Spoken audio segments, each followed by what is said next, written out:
So behind me is the Battleship Yamato. I've done a video on the build history of this ship in Minecraft, but have you ever had a time where you wish that you could bring your Minecraft builds into reality? Well, the Yamato's at the bottom of the ocean, and unless I have a submarine, I'm not going to be able to see it, and I don't have the money to rebuild the entire ship in real life either. But there is something that is well within my budget and a little bit more feasible that I can do. Model ships. So here's a tale of a 55-year-old model, a disastrous maiden voyage, and a redeemed second chance. The model is an Ichimo 1/200 scale Battleship Yamato, a 55-year-old model and very antiquated. I was able to pick it up for a good price from somebody who only did a bit of work to the hull. I bought the model fully aware that I would want to fit it with a new superstructure and upperworks. Construction began with painting, not something I recommend, but I was waiting for the superstructure parts to arrive and couldn't really start building. More on that later. The paint I used for the hull was LP12, Tamiya Curie Naval Grey, the same gray that the real Yamato was painted in. For the lower hull, I went with LP18. After making sure that the primer was gonna work, I applied the paints in 3 coats. The end result turned out really well. I ended up using Tamiya masking tape rather than normal masking tape to mask off the certain sections I needed to. This resulted in very clean lines, and I can highly recommend this. With the hull done, I moved on to the deck. I wanted to build the ship to look like my Minecraft model of it. My Minecraft model is very loosely based off of the 1943 version of the ship, so I would need to modify the deck, since the old hull is based off of the 1944 version of the ship. I tried cutting away the old anti-aircraft mounts to no avail. The plastic is very tough. It is 55 years old, in fairness. In the end, I ended up just drilling out the sections that I needed to and sanding down the rest. Other details like the crane on the stern and lifeboats were added, while the superstructure finally arrived. Being an old model, it had its fair share of problems, mainly that the turrets were not as accurate as I would have liked, and the superstructure was a bit off. That's why I hunted down and found a company called Fujimi that coincidentally made the superstructure and turrets for the Yamato in 1/200 scale. I decided to get these since it would make the building process a lot easier and make the ship look a lot nicer. I did have to do a bit of cutting in some of the anti-aircraft mounts to get them to fit, since the Fujimi kit is set up around the 1945 version of the ship. Keep up. At this moment, I decided to add lights to the kit to enhance the build, and so that I could run the ship at night, another dream of mine. This started with cutting holes for LED lights where the navigation lights on the Yamato superstructure are. Red on the port side, green on the starboard side, and to top it all off, a slight dim yellow LED for the bridge lights. With the superstructure done, I placed it all together. I had to trim down the thickness of the barbettes on the old hull to make the turrets fit in, and the extra turrets from the Ichimo kit became the wing turrets on the ship. Finally, it was beginning to look really nice.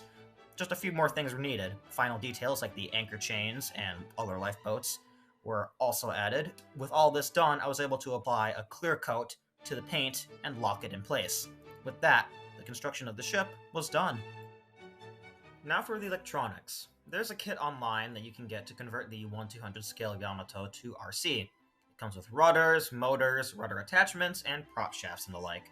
Working with my father, we managed to fashion a soldering iron with a long point to poke holes in for the prop shafts, since the ship's plastic was so thick. The rudders slid into place easily enough. This extension of the kit also comes with 4 brass propellers and 4 brushed motors. The rudders are powered by a small servo. I found a bag of 4 online and snagged those up for a good price. Only 1 is needed to shift the rudders. Inside, the motors are connected using these electrical plugs. The inner pair are inverted since the propellers are shaped differently. The servo is attached with this piece of metal. You will also need to cut down one of the rudder arms since the 2 they give you are the same length. Powering all this would be 2 ancient batteries from an old RC truck that used to belong to my mother. Not a great choice when it comes to batteries, but it's the only ones I had on short notice, and for the first voyage I figured that they would do until I could get replacements. All of this would be connected to an ESC, an electronic speed controller.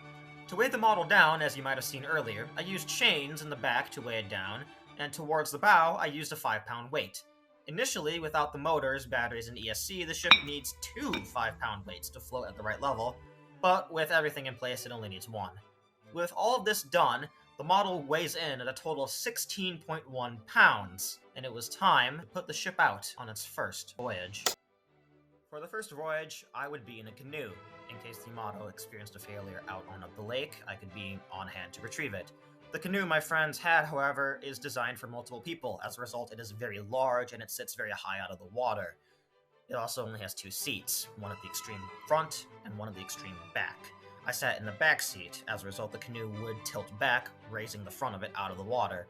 Combine that with the high amounts of waves coming from other boats close by, things weren't looking good for me, but they were about to get worse. Elsewhere on the lake, a speedboat was flooring it around, its crew having a laugh and enjoying the sunny day, as it kicked up a bunch of wake. You see, the lake I was in had a limit on how far you can be from shore in order to make wake. It's around 200 feet, but the lake isn't wide enough to allow a boat in the middle of the lake to be 200 feet away from shore at all time.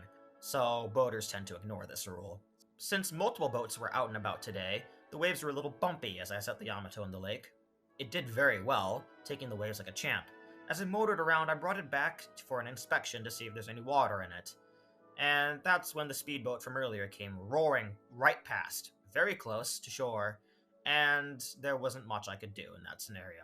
I was broadside onto the wave, I couldn't turn, I was right next to the rocks, and the Yamato was right next to me. All I could do was hope that it wouldn't roll me over. But given the canoe was sitting very high out of the water and leaning back because I was sitting in the back and there wasn't any seats in the middle for me to sit in, you can guess what happened next. The canoe listed, then rolled over, and dragged me with it. With the Yamato being right next to the canoe, it was right in its capsizing path. In a last-ditch moment to save it, I disregarded my own safety, since I was already going to go over anyway, it didn't matter, and grabbed a hold of the Yamato, pushing it out of the way of the capsizing canoe. Steadying myself, I hauled the Yamato out of the water as fast as I could, emptying it of any water that was in it, and placed it on the dock. The day had not gone very well. In the end, I didn't really need to worry about the Yamato's stability, I needed to worry about my own. It turned out to be fine, the ship's electronics hadn't been in the water for long enough to ruin them, but in my daze, I had forgotten about the controller, which was in the canoe as it rolled over, and had sunk right to the bottom of the lake. After retrieving it, I found the controller screaming at me that everything was wrong, saying that the switches need to be down in order for it to work. All the switches were up, so it should have worked. In the end, my friends helped me put all this out in the sun to let it all dry, and I hauled myself out of the water to find that I was bleeding. Cleaning this up and cleaning myself up, I returned back to the dock as my friends headed up for a meal. I sat there on the dock with a screwdriver kit, taking the controller to pieces, and eventually finding out that all the electronics had been drowned in water. After cleaning this up, I desperately tried to get the controller to respond, to not much avail. Until, suddenly, it turned on. But it wasn't binded to the Yamato anymore. In order to bind the two, I would need a very specific part, something I didn't bring to the lake since I wasn't considering the fact that I would be in the lake today.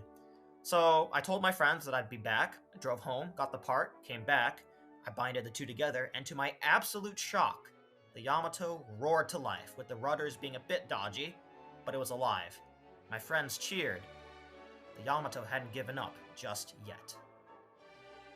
With the ship running again, we decided to head back out on the lake to try it, after the no-wake rule had been applied in the afternoon. This way there wouldn't be many waves, and this time we would all be in a much bigger boat. We anchored close to the middle of the lake, and I carefully lowered the Yamato into the water and opened the throttle. This was the ship's second chance. Would she fail and all my efforts be in vain?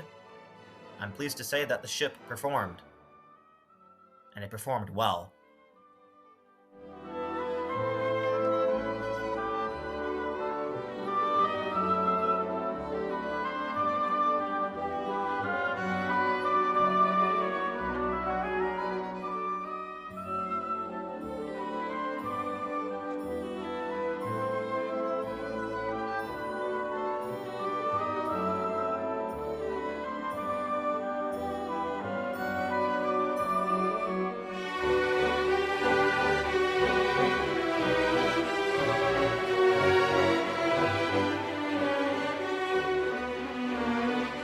Performed so well that the next week I was able to run it at night after I had solved a couple of the quirks that had arisen from the canoe incident.